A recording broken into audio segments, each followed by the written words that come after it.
Income tax payer की बहुत बड़ी टेंशन को ख़त्म करने के लिए सरकार नई स्कीम लेके आई है, जिसके बारे में कि सरकार ने बजट में ही अनाउंस कर दिया था 2024 में, जुलाई 24 में, और अभी से अब अमली जामा पहना दिया गया है।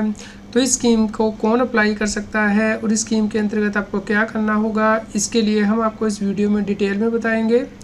CA Satbir Singh YouTube channel पे आपका स्वागत है। इनकम टैक्स की कंप्लायंस करना दिन ब दिन मुश्किल होता जा रहा है। इनकम टैक्स बदल रहा है, टेक्नोलॉजी बदल रही है, इसलिए आप हमारे यूट्यूब चैनल को सब्सक्राइब कर लें और आप हमें व्हाट्सएप चैनल और Telegram channel CA Satbir Singh Tax Hill पे भी ज्वाइन कर लें। लिंक वीडियो के डिस्क्रिप्शन में भी दिया गया है, कमेंट में पिन किया गया है, ताकि आपको इनकम टैक्स के रेगुलर अपडेट मिलते रहें। सरकार ने नई स्कीम लॉन्च की है, डायरेक्ट टैक्स विवाद से विश्वास स्कीम। इसके अंतर्गत यदि आपका कोई टैक्स डिस्प्यूट है तो उस केस में आप इस स्कीम के अंतर्गत अप्लाई कर सकते हैं। तो डिस्प्यूट का मतलब है कि यदि आपकी कोई अपील है, रिट पटिशन है या स्पेशल लीव पटिशन है जो कि आपने फाइल की है, या फिर आपके अगेंस्ट इनकम टैक्स अथॉरिटी ने फाइल की है किसी भी प्लेटफॉर्म में, जैसे कि CIT अपील के पास, ITAT यानी कि इनकम टैक्स अपील ट्रिब्यूनल के पास, हाई कोर्ट के पास, सुप्रीम कोर्ट के पास, या फिर डिस्प्यूट रिजोल्यूशन पैनल के पास ऑब्जेक्शन अपने फाइल किए हैं, या फिर ऑर्डर की रिवीजन के लिए आपने अप्लाई किया हुआ है, तो उस केस में आप इस स्कीम के अंतर्गत अप्लाई कर सकते हैं। तो इस स्कीम के अंतर्गत आप अप्लाई कर सकते हैं। 1 अक्टूबर 2024 से ये स्कीम इफेक्टिव हो गई है और इसके लिए सरकार ने डायरेक्ट टैक्स विवाद से विश्वास रूल 2024 भी नोटिफाई कर दिए हैं। इस स्कीम के अंतर्गत यदि टैक्स पे 31 दिसंबर 2024 तक डिक्लेरेशन दे देता है तो उसे कम टैक्स पे करना पड़ेगा, और यदि इसके बाद देता है तो उसे ज़्यादा टैक्स पे करना पड़ेगा, डिस्प्यूटेड टैक्स। इसके अलावा यदि आप नए एप्लीकेंट हैं तो आपको कम सेटलमेंट अमाउंट पे करना है, लेकिन यदि आप ओल्ड एप्लीकेंट है तो आपको ज़्यादा सेटलमेंट अमाउंट पे करना होगा। इसके बारे में हम आपको आगे बताएंगे। इसके अंतर्गत 4 फॉर्म दिए गए हैं स्कीम के अंतर्गत। सबसे पहला है फॉर्म नंबर 1 जो कि आपको फाइल करना है। फॉर्म नंबर 2 जो कि अथॉरिटी के द्वारा आपको सर्टिफिकेट दिया जाएगा कि आप इस स्कीम के अंदर एलिजिबल हैं, और उसके बाद आपको पेमेंट करनी होती है सर्टिफिकेट मिलने के बाद। फॉर्म नंबर 3 में जिसके बाद के फुल एंड फाइनल सेटलमेंट का ऑर्डर जो है पास कर दिया जाएगा इनकम टैक्स अथॉरिटी के द्वारा। तो फॉर्म नंबर 1 और फॉर्म नंबर 3 बहुत इंपॉर्टेंट फॉर्म है जो कि आप फाइल कर सकते हैं इनकम टैक्स के पोर्टल पे। ये फॉर्म आपको ऑनलाइन ही फाइल करने हैं। तो यहाँ पे देखा जाएगा कि व्यक्ति न्यू एप्लीकेंट है, ओल्ड एप्लीकेंट है। न्यू एप्लीकेंट का मतलब है 31 जनवरी 2020 के बाद यदि उसका कोई डिस्प्यूटेड टैक्स है, इंटरेस्ट है, पेनल्टी है, तो उस केस में यदि वो पेमेंट कर देगा 31 दिसंबर 2024 तक, तो उस केस में उसे सिर्फ डिस्प्यूटेड टैक्स अमाउंट ही पे करना है। यदि वो इस डेट के बाद पे करेगा तो उसे disputed tax amount plus 10% extra पे करना होगा डिस्प्यूटेड टैक्स का। लेकिन यदि वो 31 जनवरी 2020 से पहले का एप्लीकेंट है, उसके डिस्प्यूटेड टैक्स है, इंटरेस्ट है, पेनल्टी है, तो उसे डिस्प्यूटेड टैक्स अमाउंट प्लस 10% पे करना है 31 दिसंबर 2024 तक, और उसके बाद ये अमाउंट बढ़ जाएगा, उसे डिस्प्यूटेड टैक्स प्लस 20% पे करना होगा 31 दिसंबर के बाद। यदि किसी टैक्स पेयर की डिस्प्यूटेड इंटरेस्ट है, पेनल्टी है या डिस्प्यूटेड फीस है 31 जनवरी 2020 के बाद जहां उसने अपील फाइल की है, तो उसे 25% ही डिस्प्यूट अमाउंट का पे करना है, और यदि वो इस डेट के बाद पे करेगा यानी कि 31 दिसंबर के बाद, तो उसे 30% अमाउंट पे करना होगा।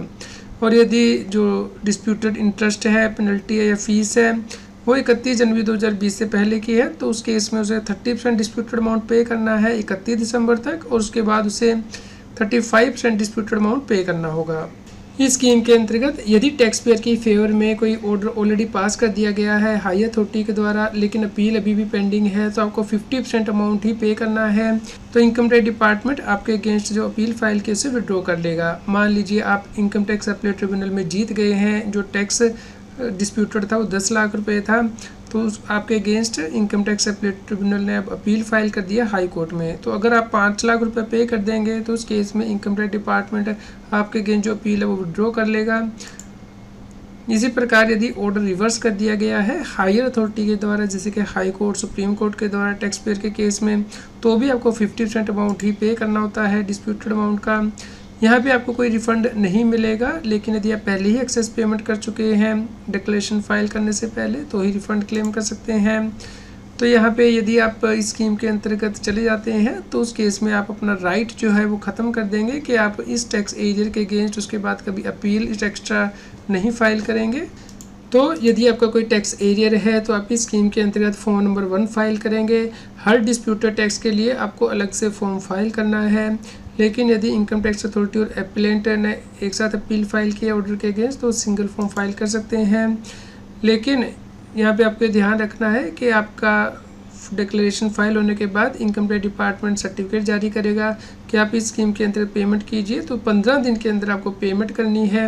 और साथ ही आपको ये प्रूफ भी लगाना है कि आपने जो अपील है, जो ऑब्जेक्शन है, जो एप्लीकेशन है या रिट पटिशन है, स्पेशली पटिशन है, जो क्लेम है आपने वो विड्रॉ कर लिया है CIT अपील से या इनकम टैक्स अपीलेट ट्रिब्यूनल से, हाई कोर्ट से, सुप्रीम कोर्ट से, डिस्प्यूट रिजोल्यूशन पैनल से। तो इस स्कीम के अंतर्गत यदि आप नए एप्लेंट हैं तो आपको कम सेटलमेंट अमाउंट पे करना है, यानी कि 31 जनवरी 2020 के बाद का यदि आपका डिस्प्यूटेड टैक्स है। और यदि आप पुराने एप्लेंट हैं तो आपको ज़्यादा सेटलमेंट अमाउंट पे करना है, जैसे कि हमने पहले डिस्कस किया है। और इसके अंतर्गत आप डिस्प्यूटेड टैक्स को सेटल कर सकते हैं, जैसे कि इनकम टैक्स से रिलेटेड है या फिर आपका TDS या TCS से रिलेटेड डिस्प्यूट है तो उसके लिए भी आप इस स्कीम के अंतर्गत अप्लाई कर सकते हैं। या फिर आपका पेनल्टी, इंटरेस्ट या फीस एक्स्ट्रा से रिलेटेड डिस्प्यूट है तो आप इस स्कीम के अंतर्गत अप्लाई कर सकते हैं। तो इस स्कीम के अंतर्गत आप अप्लाई नहीं कर सकते हैं यदि आपकी असेसमेंट हुई है सेक्शन 143(3), सेक्शन 144, 147, 153A, 153C के अंतर्गत जो सर्च कंडक्ट की गई है उसके बेस पे, या फिर आपके अनडिस्क्लोज्ड इनकम है जहाँ पे कि एसेट आउटसाइड इंडिया लोकेटेड है, या फिर प्रोसिक्यूशन स्पेसिफाइड लॉज के अंतर्गत। दोस्तों फॉर्म नंबर 1 जो कि टैक्स पेयर को फाइल करना है डायरेक्ट टैक्स विवाद से विश्वास स्कीम के अंतर्गत है। पैन नंबर या फिर टैन नंबर यदि व्यक्ति का TDS या फिर TCS से रिलेटेड ये डिक्लेरेशन है तो यहाँ पे उसे अपील रेफरेंस नंबर फाइल करना है कि पहले उसने अपील कहाँ पे फाइल की थी, और यहाँ पे उसे बताना भी है कि क्या उसकी अपील CIT अपील के पास पेंडिंग है, हाई कोर्ट के पास, सुप्रीम कोर्ट के पास, डेट ऑफ फाइलिंग एक्स्ट्रा भी बतानी है। और यहाँ पे ये भी बताना है कि किस सेक्शन के अंतर्गत ऑर्डर पास किया गया था।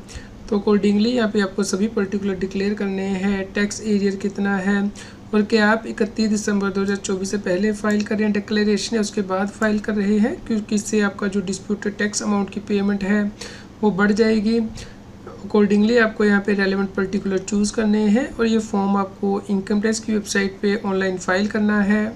तो दोस्तों आप इस स्कीम के अंतर्गत यदि अप्लाई कर देते हैं तो आपको सिर्फ डिस्प्यूटेड टैक्स अमाउंट ही पे करना होता है। यदि आप न्यू एप्लेंट हैं और आपको जो इंटरेस्ट या पेनल्टी वो पे करने की आवश्यकता नहीं होती तो ये काम आपको 31 दिसंबर 2024 से पहले करना है। तो आप इस स्कीम को सभी लोगों के साथ शेयर करें ताकि यदि उनका कोई डिस्प्यूटेड टैक्स अमाउंट है तो वो इसे पे करके इस स्कीम का फ़ायदा ले सकें और इंटरेस्ट और पेनल्टी देने से बच सकें। यदि आपका कोई क्वेश्चन हो तो आप हमें कमेंट करके ज़रूर बताएं। कृपया लाइक करें और शेयर करें ताकि सभी लोगों तक ये जानकारी पहुंच पाए और वो इनकम टैक्स की कॉम्प्लायंस कर पाएँ। इनकम टैक्स की और अधिक जानकारी के लिए आप CS एडवाइसिंग यूट्यूब चैनल पे जाके प्लेलिस्ट में जाके टॉपिक वाइज प्लेलिस्ट देख सकते हैं कि इनकम टैक्स में कौन से नए बदलाव हो रहे हैं, जैसे कि इनकम टैक्स अपडेट के अंतर्गत या फिर डायरेक्ट टैक्स कोड के अंतर्गत। रेगुलर टैक्स अपडेट के लिए इस चैनल को सब्सक्राइब करें। आप हमें टेलीग्राम ऐप CS एडवाइसिंग टैक्सिल पे ज्वाइन कर सकते हैं ताकि आप GST और इनकम टैक्स के रेगुलर अपडेट अपने मोबाइल पर ही प्राप्त कर सकें।